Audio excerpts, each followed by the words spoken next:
Olá a todos, meus amigos e irmãos em Cristo Jesus. Estamos começando para fazer mais um estudo da revista Palavra e Vida da Convenção Batista Fluminense. E a lição será a lição 4. Tem como texto bíblico, texto base, Filipenses 2, 1 e 11.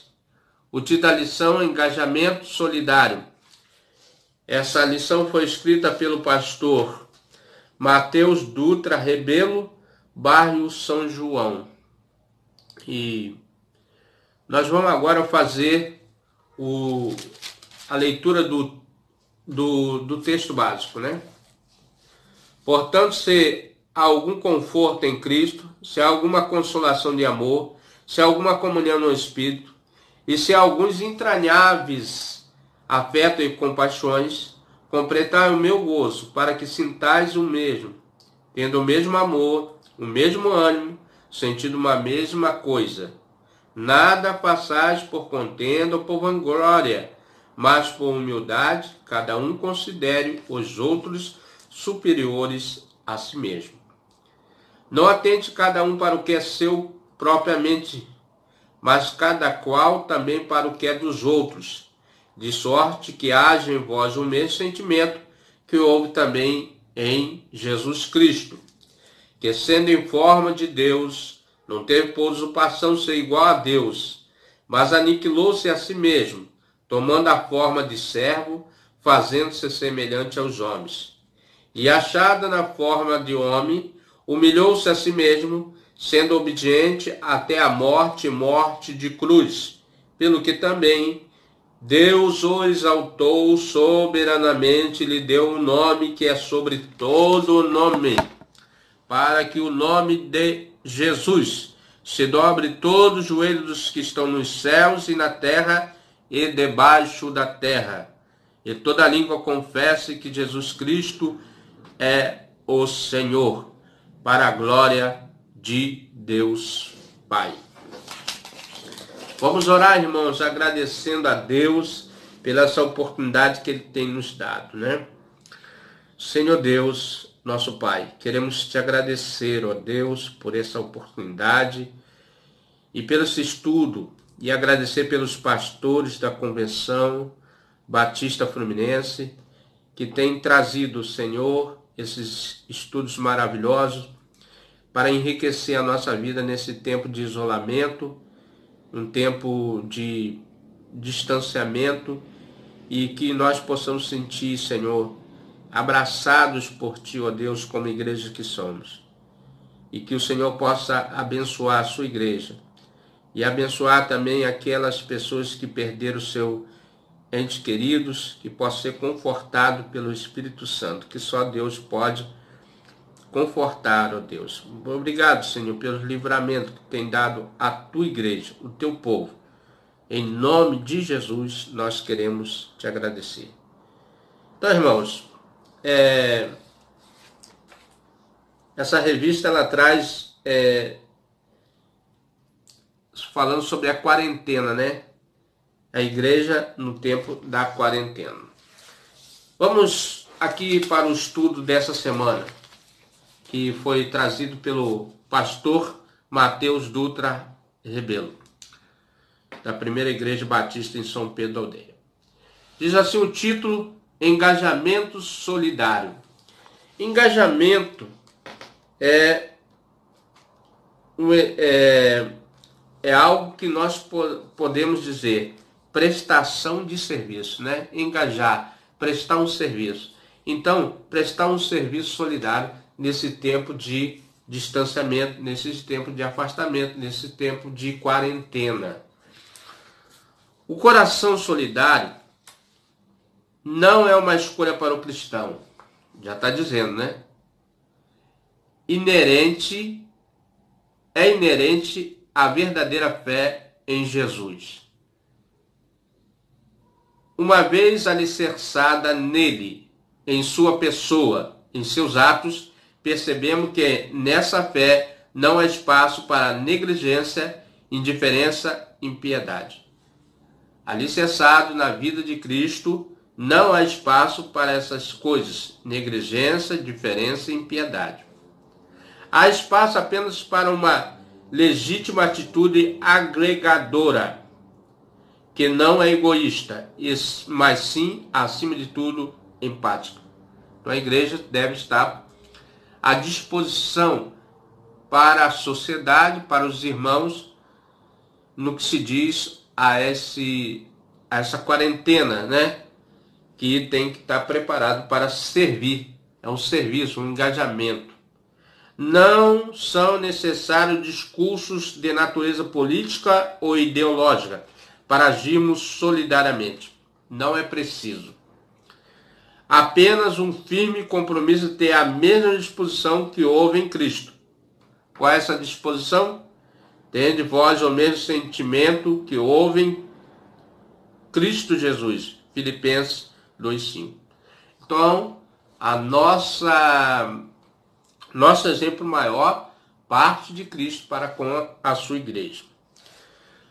Procuramos entender Jesus em seu majestoso ato solidário. Jesus era solidário e continua sendo. O que o motivou, contra o que lutava e de que maneira o fez? Primeira motivação da ação solidária: o amor. O amor excede todo entendimento. Pela força da circunstância, o mundo se viu obrigado a rever paradigmas. Paradigma, irmão, é um exemplo que serve de modelo. Então, algo que serve de modelo, um paradigma. Pela força da circunstância, o mundo se viu obrigado a rever o seu modelo de vivência, o seu paradigma, a sua convivência social. É algo que vai além dos hábitos de higiene. Hoje, a sociedade está preocupada em lavar as mãos, em se proteger o nariz, né, a boca, para não se contaminar. Percebemos quanto nossas vidas se afetam mutuamente pelo isolamento. Percebemos isso aí. E redescobrimos a carência que temos da convivência física. Nós sentimos muita falta dos irmãos e até mesmo daquelas pessoas que nós não tínhamos muito contato, mas sempre estavam vendo essas pessoas. Hoje, o distanciamento afastou uma da outra. Mas é realmente necessário isolar? É uma pergunta. Muita gente tem feito essa pergunta. Um debate público estabeleceu entre aqueles que acham exagero e aqueles que acham fundamental. Entretanto, para o propósito da nossa reflexão, saber quem tem razão não é relevante. Nesse momento de pandemia, de isolamento, saber quem tem razão nesse momento não é relevante para nós, igreja, e eu creio até mesmo para a sociedade. O que deve nos mover em direção ao zelo pelo outro não é a política pública adotada, e sim o amor que decidimos oferecer. O que nós temos de oferecer nesse momento de solidariedade e engajamento e compaixão pelas pessoas. Esse amor precisa ser capaz de superar nossas divergências ideológicas e se preocupar apenas com a preservação de quem ama. O amor supera todas as coisas. O amor tudo sofre. Mesmo que possa parecer um exagero, mesmo que essa palavra amor para muitos se torne exagero, cuidar das pessoas, né? Não seria melhor errar por cuidar demais do que errar por exemplo, demais? Para pensar. Por amor a essa humanidade caída, Jesus esvaziou-se e assumiu forma humana. Esse é o exemplo. Jesus reinava e reina nos céus.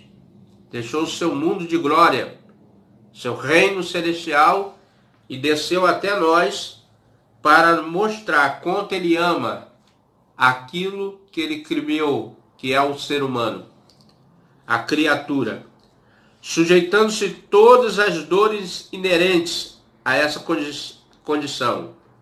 Existindo em forma de Deus, não considerou o fato de ser igual a Deus algo que devesse apegar, mas pelo contrário, esvaziou a si mesmo, assumindo a forma de servo, fazendo semelhante aos homens, Filipenses 2, 6, 7. Nós temos lido esses versículos, né? Então, irmãos, Jesus é a expressão do amor genuíno, porque ele tinha tudo e tem tudo, e ele se abdicou por um momento do seu reino para suportar as nossas dores, para que nós tivéssemos saúde e vida. Ato extraordinário, amor inagualável. Não se compara ao amor de Jesus. Nunca ninguém vai pagar esse amor. Mas desejável. Um amor puro, genuíno. Esse amor nos faz desapegar do lugar de conforto para servirmos. Somente o amor de Jesus faz com que nós engajemos na solidariedade, porque sentimos que nós fomos agraciados por Deus e agora nós queremos retribuir o amor de Deus através da vida do nosso semelhante, de maneira que for necessária ao bem que desejamos ao outro. Esse é o genuíno amor de Cristo. O amor não é de palavra, mas de gesto, ação, de engajamento, de estar na frente da luta para que a pessoa possa ser agraciada, né, pelaquela ajuda, pelaquele comprometimento. Segundo ponto, o contexto da ação solidária, a morte iminente. Então, nós temos iminente a morte física tentando dissipar as pessoas. Estamos diante da proliferação em escala mundial de um vírus para o qual não temos uma vacina eficiente. Ainda não tem. Essa ausência de resposta eficiente para impedir a propagação é a causa de toda dificuldade que vivemos. Então, o afastamento, o isolamento tem uma causa, a doença, o vírus. Houvesse uma vacina própria, poder-se-ia imunizar a população e encerrar todo esse ciclo de encerramento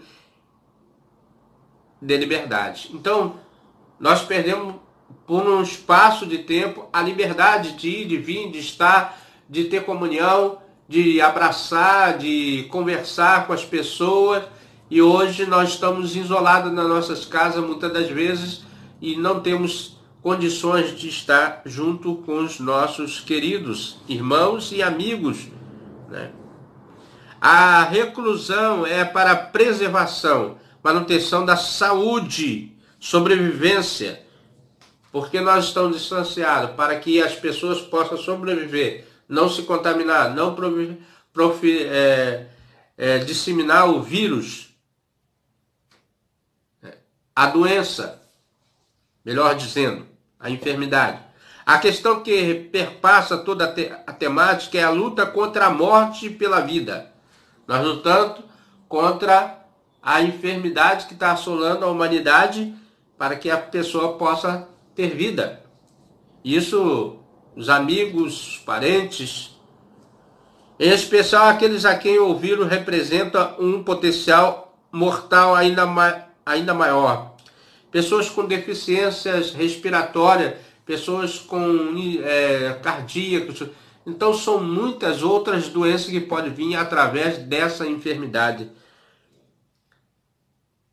E em especial aqueles que o vírus representa um potencial mortal ainda maior. E este é o contexto no qual estamos lidando. Um esforço mundial para que haja o mínimo possível de vítimas fatais do vírus.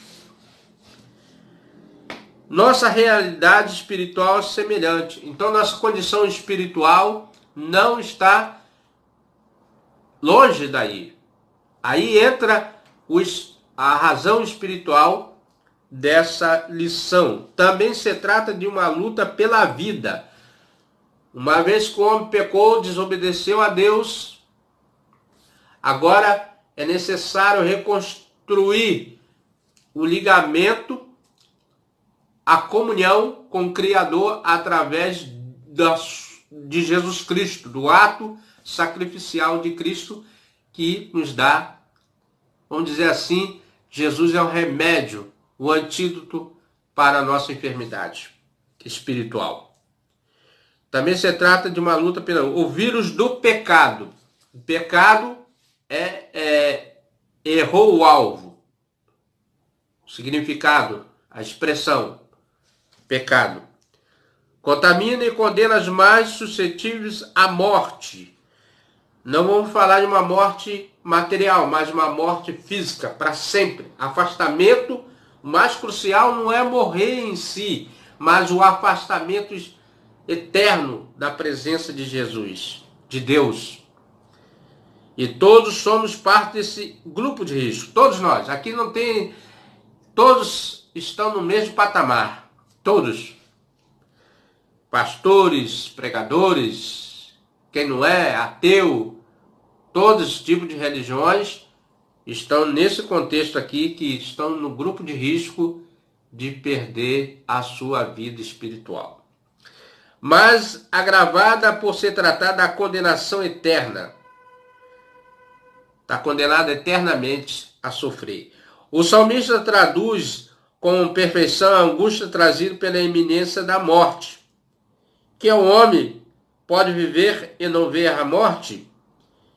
Livrar-se do poder da sepultura?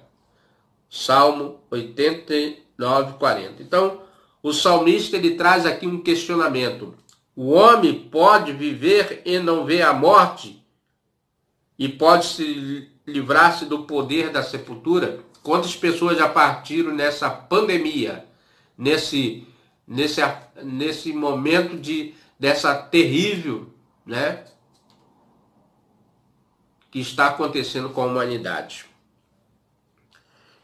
Em parte, eu creio que é um ato pedagógico de Deus para trazer o homem novamente ao centro da vontade de Deus. Creio nisso. Entretanto, aquilo que fora dramático tornou-se exultante, nas palavras do apóstolo Paulo. Onde está, ó morte, a tua vitória? Onde está, ó morte, o teu aguilhão? 1 Coríntios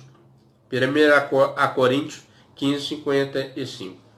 Então, a morte foi vencida. A morte foi vencida na cruz do Calvário através do Filho de Deus.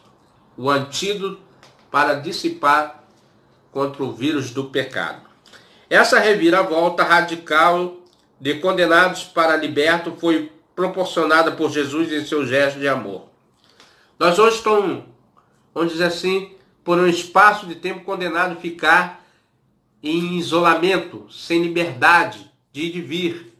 Muitos queriam estar na rua, fazer compra, abraçar os amigos, mas foram impedidos, muitas das vezes até à força por soldados, mas pensando no bem-estar da sociedade. Mas nós somos seres livres, sociáveis, como diz os estudiosos, os sociólogos. É com esse amor que confrontamos as diversas faces da morte. Quando o isolamento é do coração, estamos condenados. Mas seremos imunizados do efeito devastador do pecado se aplicarmos esse mesmo amor de Jesus. Por isso que eu falei, a morte em si talvez seria o menos dano ao ser humano na vida espiritual, mas o afastamento, a condenação eterna do afastamento da presença de Deus. Hoje, você tem um problema, está angustiado, está depressivo, você dobra o seu joelho, clama a Deus, Ele vem, te ouve, te atende, te responde mesmo. Nós somos imperfeitos, mal, a nossa natureza diz a Bíblia que nós somos seres mal, mas Deus vem pela sua bondade e misericórdia e Ele nos atende. E lá, quem vai atender essas almas que foram para o inferno? E se aplicarmos esse mesmo amor de Jesus, Ele é a cura para toda forma de morte. Tanto a física como a espiritual, Deus pode curar. Deus tem todo o poder. Terceiro ponto, a ação solidária, autossacrifício. Autossacrifício. O que estamos dispostos a dar por aquilo que acreditamos? A igreja é uma diligência, né? Vou colocar assim. Uma agência, aliás, é essa palavra que eu queria. Uma agência de Deus aqui na terra. E ela tem a sua missão de propagar o amor de Deus. No episódio da viúva pobre, observamos uma senhora fazendo do seu pouco o seu tudo, enquanto os homens abastados faziam do seu muito quase nada. Então Jesus sempre é observador. Jesus observava as coisas. E eles, olhando no templo, os irmãos observam que Jesus viu lá no templo os vendedores e Jesus expulsou eles de lá porque ali é a casa de oração. Aquela casa foi dedicada à casa de oração. E Jesus lá nesse momento, olhando a viúva, depositando a sua última moedinha e olhando aos demais que estava dando dos que sobrava. E ele disse, olha, essa mulher fez muito mais do que todos. E para muita gente, aquela moedinha seria insuficiente, vamos dizer assim. Uma senhora fazendo do seu pouco seu tudo, enquanto homens abastados faziam do seu muito quase nada. Jesus observava os ricos que colocavam suas contribuições no cofre de ofertas. Viu também uma pobre viúva colocar ali 2 moedas pequenas. Ele disse, em verdade vos digo que esta viúva pobre contribuiu mais do que todos, pois todos aqueles deram do que lhe sobrava, mas ela, da sua pobreza, deu tudo o que tinha para o seu sustento.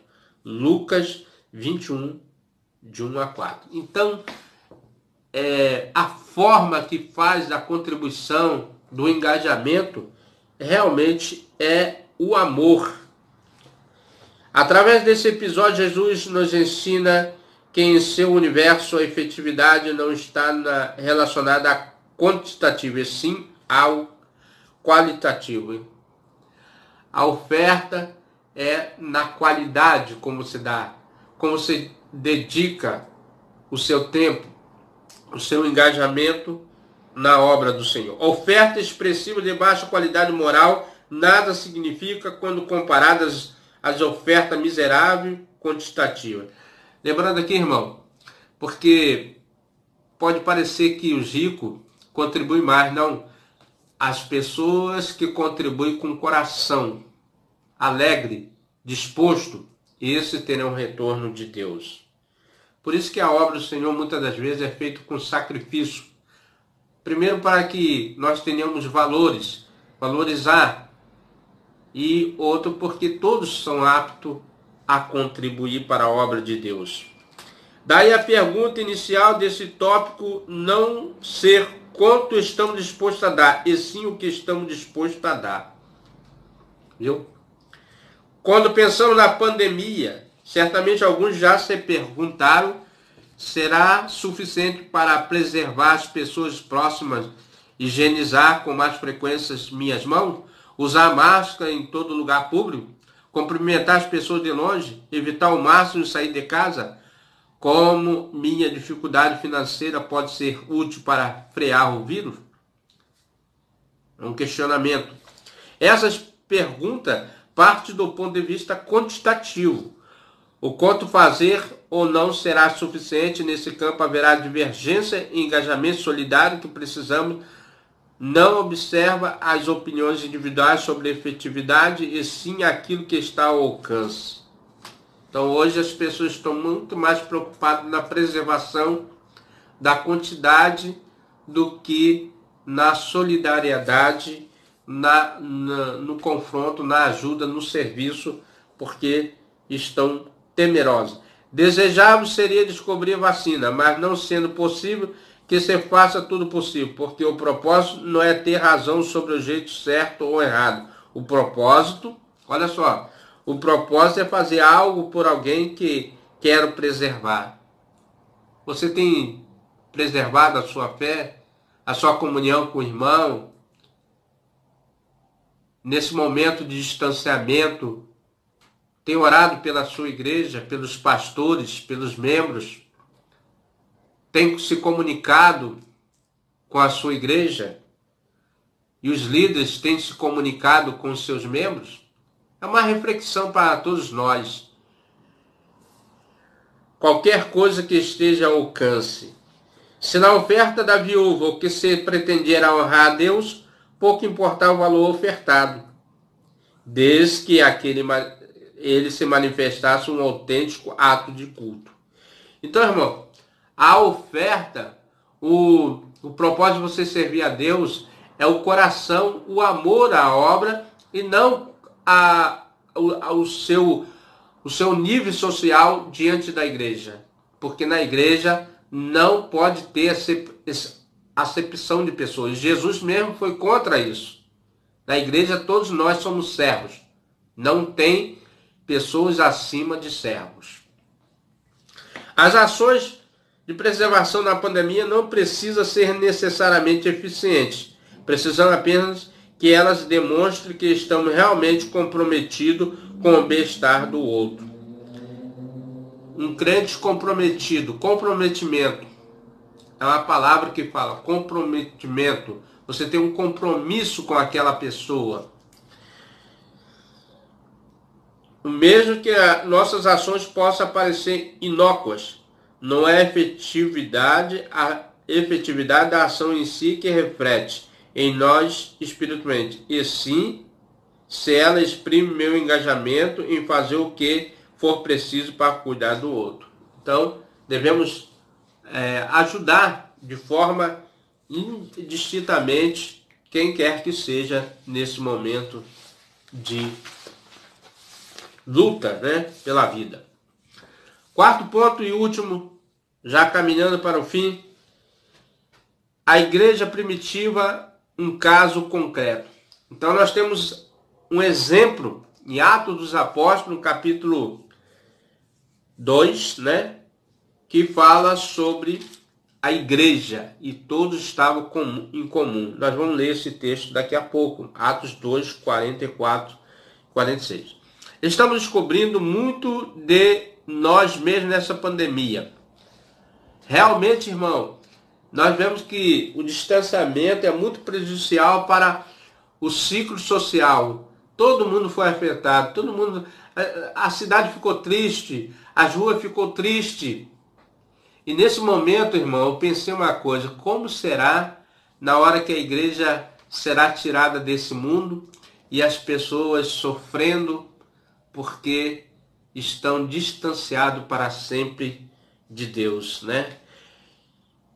É triste, vai ser muito triste. Estamos descobrindo muito de nós mesmos nessa pandemia. O quanto gostamos de ficar ou sair de casa, quanto precisamos de contato físico, o quanto nos faz falta a liberdade. Tudo isso aqui que foi relacionado pelo pastor, nós sentimos a liberdade, a falta de liberdade, o contato físico, falar com o irmão, cumprimentar.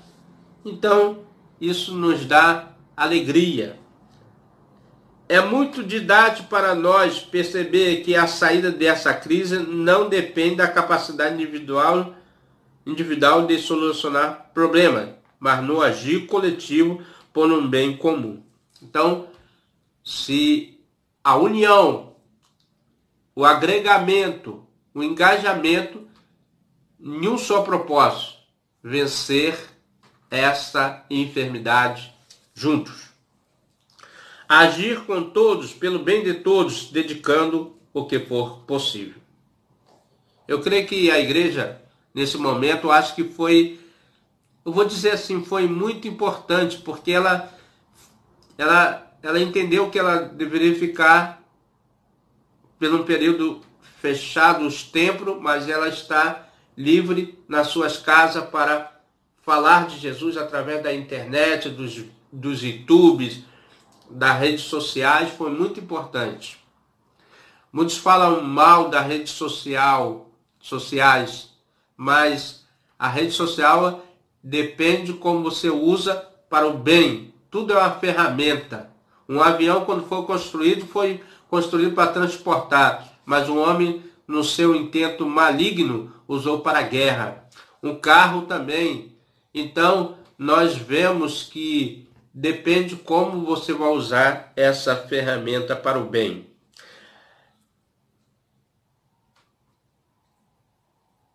Isso é engajamento solidário, agir de todos pelo bem de todos, dedicando o que for possível. A igreja, com a sua gênese inicial, gênese quer dizer primeiro, a igreja no seu primórdio demonstrou essa solidariedade, engajando-se na preservação do bem-estar, da justiça, logo na sua primeira expressão coletiva.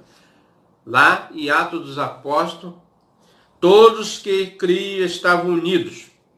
A igreja unida tinha tudo comum, não tinha separação de racismo, agregação racista, racial, social. Eu sou doutor, sou engenheiro. Não, todos eram uma classe só, servos do Senhor. Vendia suas propriedades e bem, tudo era repartido. Olha que igreja maravilhosa, né?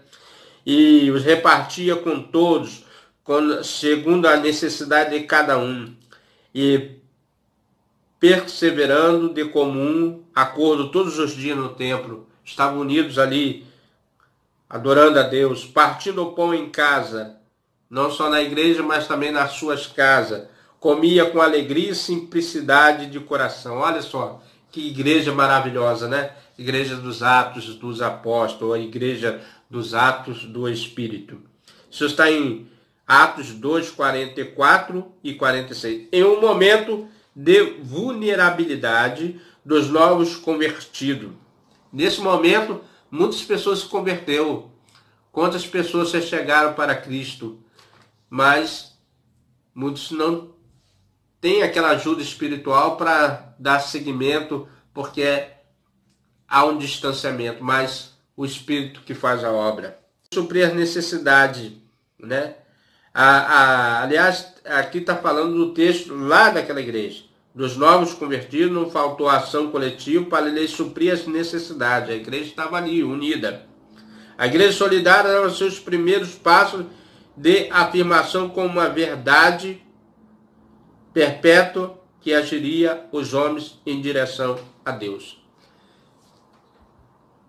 Essa seria a forma da igreja atuar nesse contexto dos Atos dos Apóstolos, continuar nesse caminho, nesse propósito.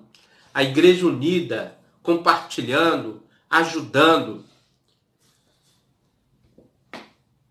Eu não queria fazer essa colocação aqui não, mas eu vou fazer. Hoje você bota na internet e muitas pessoas falando mal da própria igreja. Não é justo.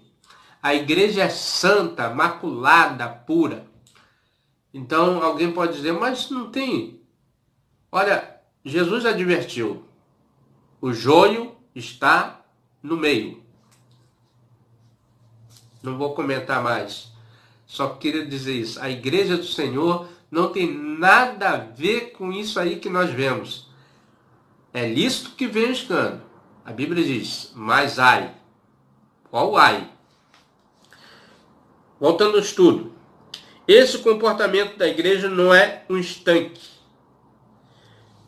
Quer dizer, estancar, parar, né? reproduz fielmente a ação de Jesus. Essa igreja, ela reproduzia aquilo que Jesus ensinou, a igreja do primórdio, que se fez como um de nós para, em nosso meio, agir pela salvação de todos. Jesus levou sobre seus ombros um madeiro muito pesado, porque nele estavam os pecados. Sofreu a coroa de espinho encravada na sua testa. A sua mão foram cravadas os pregos que o traspassaram. A lança traspassou a sua costela. Fora as bofetadas, cuspida, o escárnio, a zombaria, ele suportou. Imagine você ter o poder de descer da cruz e alguém dizer assim, se tu és, apontando o dedo para Jesus, condenando, dizendo, se tu és o Cristo, desça daí. Parou para pensar? E ele podia. Quando os soldados foram prender Jesus, e ele disse, sou eu. Os soldados caíram por terra. Jesus não falou nada. Ele repetiu, porque tinha que cumprir o ato da salvação por nós. Valorize. Cuidou de toda sorte de mazela, enfermidades, cego, coxos, leprosos, endemoniados foram expulsos com a mesma predisposição, sem medir esforço. Ele tomou sobre si, perdoe, irmão, é a segunda vez que acontece. E ele tomou sobre si os nossos pecados. Então eu quero dizer para você, meu amigo, meu irmão, nesse tempo de pandemia e isolamento, a igreja não está presa nas paredes. Ela está nas suas casas, mas está atuando. E Jesus que move. Mas vai chegar um tempo que nós, se Ele permitir, é claro, nós estaremos retornando e vamos fazer melhor ainda, mais unido, mais verdadeiros. Se tem os falsos, não vai ficar, porque o Espírito não vai deixar. Então, Jesus está cuidando da sua igreja para pensar e agir. O amor é a força efetiva que justifica, que impulsiona.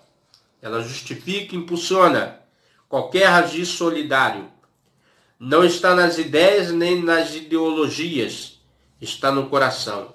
Ainda porque, quero falar isso aqui, que muitos tentam frear a obra evangelística nesse período de pandemia, muitos, mas não pode parar, porque o poder de Deus é maior. E essa obra é de Deus, a igreja é de Deus. Não estou falando de igreja A e B, estou falando da igreja pessoa, igreja ser humano, igreja que somos cada um de nós unidos em um só propósito.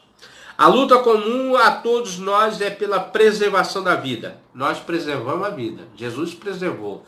Aliás, Jesus deu sua vida, morreu por nós para nos dar a vida. Então, nada melhor do que preservar a vida. A igreja preserva a vida, que é a expressão de morte.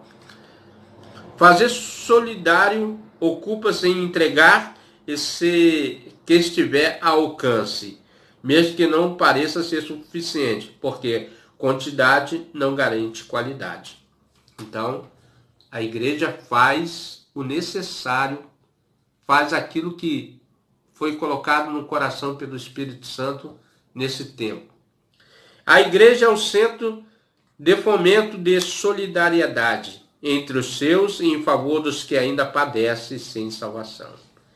Na verdade, a igreja faz de tudo para que a pessoa tenha a condição de encontrar Cristo, porque só Cristo nos dá a salvação.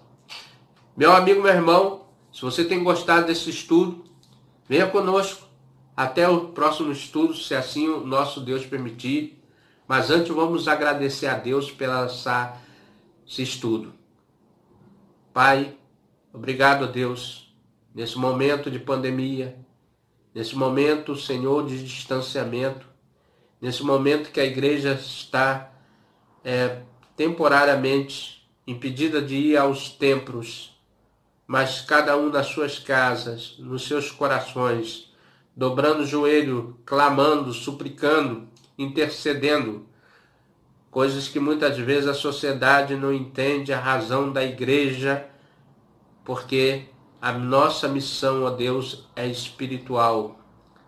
E nós queremos interceder, pedir, implorar a Ti, ó Deus, que cesse todo tipo de enfermidade. Obrigado, ó Pai, que nos dê a cura, que ajuda as pessoas a criar uma vacina, se for assim do agrado de Ti.